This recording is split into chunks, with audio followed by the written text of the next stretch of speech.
चुमा में पखाम डगराती हो, रोज खाली मिलना बुलाती हो, चुमा में पखाम डगराती हो। असली चीज दिखा के दुरही से डह कोई भूखा हो ना हो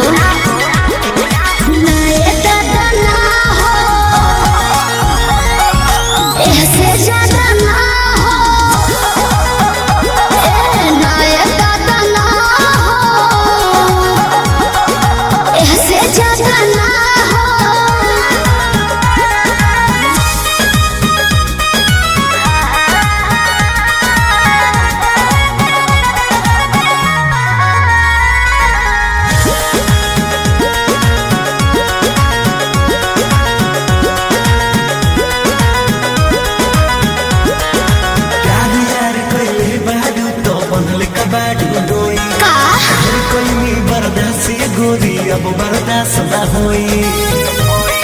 तनी ढेर लेखा बोलत का हो यार यार कइले बारू ता बनले कबाड़ू डोई, ढेर कइनी बर्दाश्त गोरी अब बर्दाश्त ना होई। डोरल भरबा बहुते लागल प्रीत कदी जना बोई, शादी से पहले बापू कमाऊ ना होई।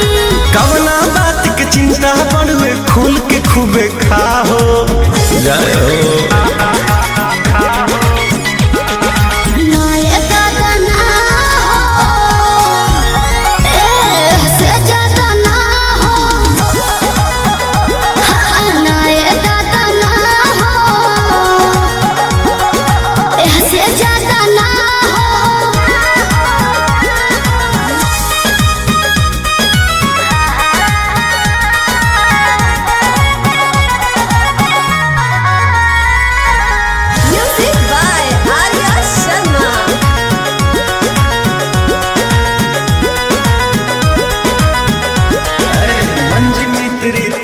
जानू अब कैसा शर्माना, लव मैरिज करके जब तुमको हमारे घर है आना।